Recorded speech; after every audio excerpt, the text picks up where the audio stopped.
Welcome to Educon. This is Imam with you. In this section, we'll learn about taxonomical aids.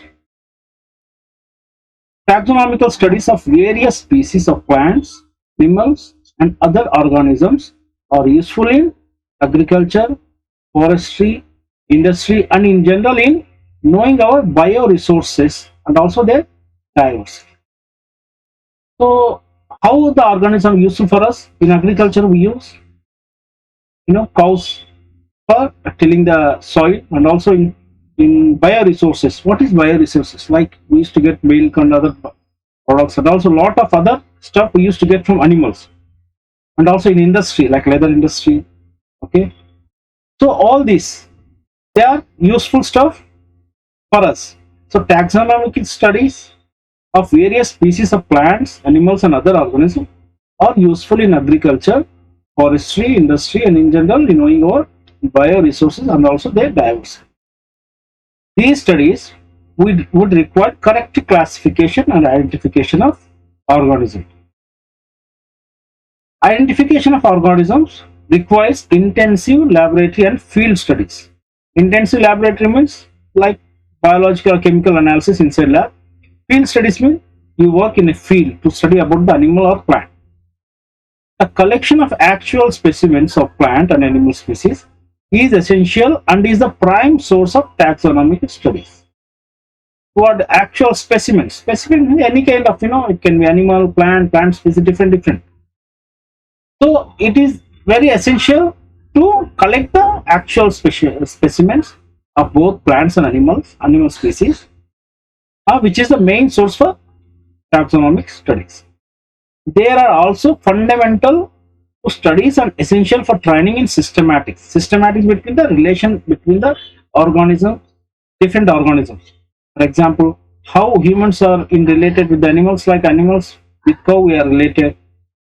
There is in fish we are related. We consume fish. Like the cows are useful in our agriculture side. So all this is called systematic. How exactly the organisms are related to us. It is used for classification of an organism, and the information gathered is also stored along with the specimens.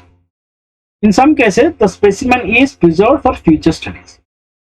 So in taxonomical aid, we have different aids where we collect the samples, specimens, and store it, and for the future studies, and also for biological analysis. All this, biologists have established certain procedures and techniques to store and preserve the information as well as the specimens. So we have biologists, the scientists, they have established certain procedures how to store and how to preserve the information as well as the specimen itself. Like if you take a specimen like any animal, that you can store it in certain container, so to study about the organism in future. Some of these are explained to you to help you understand the usage of these aids. One among it, herbarium. Herbarium is a storehouse of collected plant specimens that are dried, pressed, and preserved on sheets. In class 11, you might be having this herbarium, like you take a book and from your botany class, where you are professor or lecturer, he will take you to a field where you will collect plant specimens and you keep it in a book or a file and close it. So it is pressed and preserved on sheets for the identification.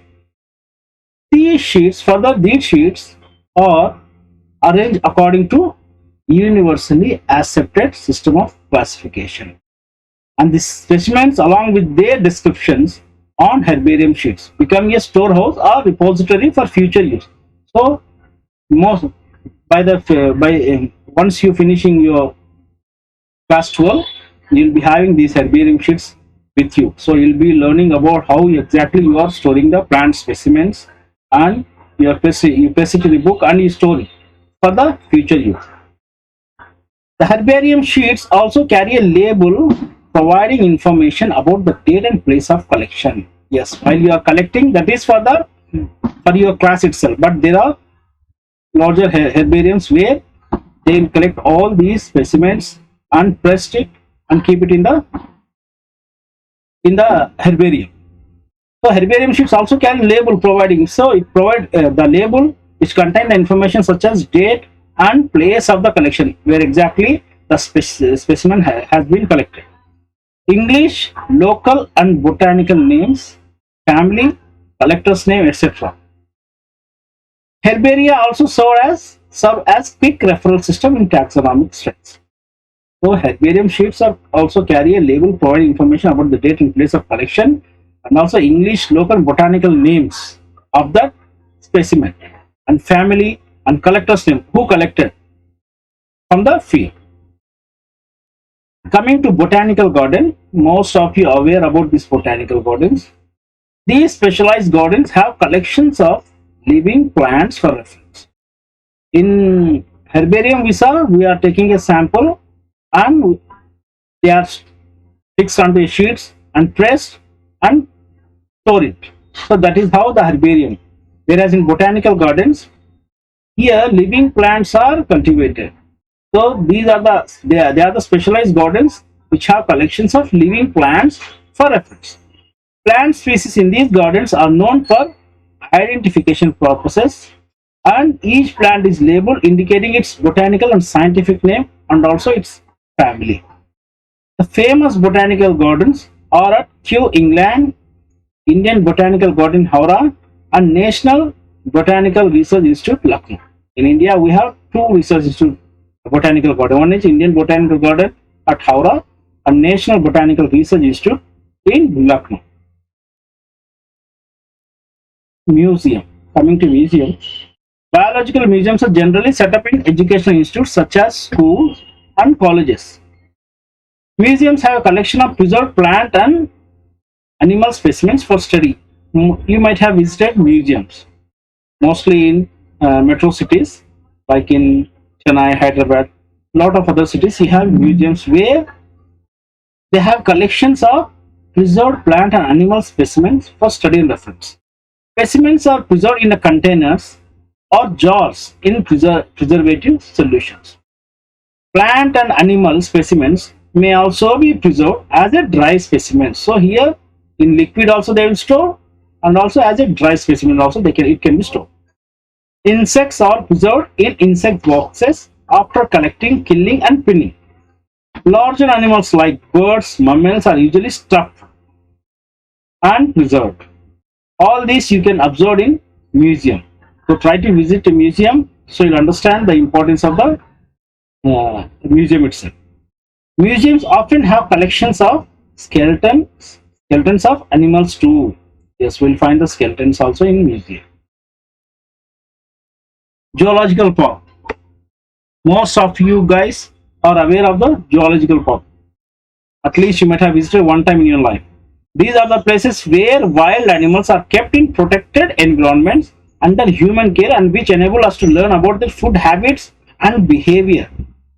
So it is a like museum, it is different, but in museum we have a dead animal or any specimen will be kept in a solution or dried and stored. Whereas in zoological park where the animals are kept in a controlled or protected environments under human care, and which enable us to learn about their food habits and also their behavior. All animals in zoo are provided as far as possible the conditions similar to their natural habitats. Exactly, for example, tiger, we will be seeing tiger in a zoo. So the conditions, like how exactly tiger is living in the wild, like in forest, so it is the same is provided inside a zoo for tiger. Same like for rhinoceros, other giraffe, all these animals. Independent habitat is provided which will match their conditions with the wild. Children love visiting these parks, commonly called as zoo. Coming to key. Key is another taxonomical aid used for identification of plants and animals based on similarities and dissimilarities. So it is little we don't have any kind of pictorial representation here, but we will understand the subject clearly. The keys are based on contrasting character, generally in a pair called couplet.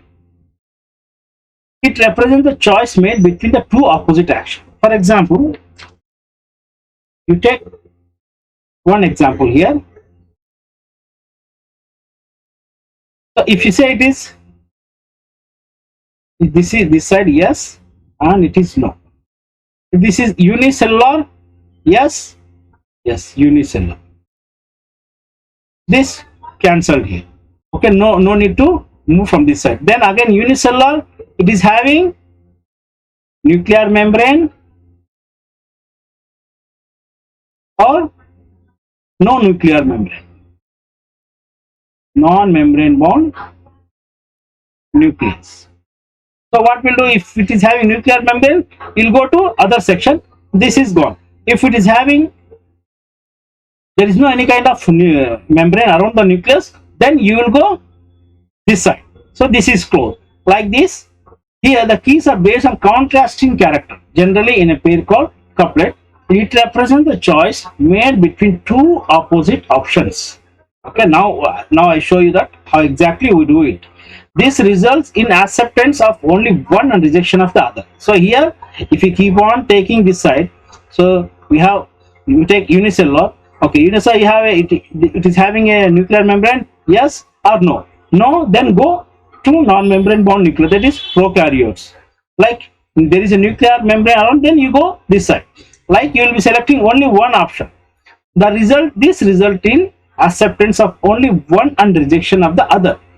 Each statement in the key is called a lead. So here every statement for example, there is a nuclear membrane, so this is a lead. Again you go, there is a cellular organ, again you go. Like this it carry on. So this is a lead. Each statement in the key is called a lead.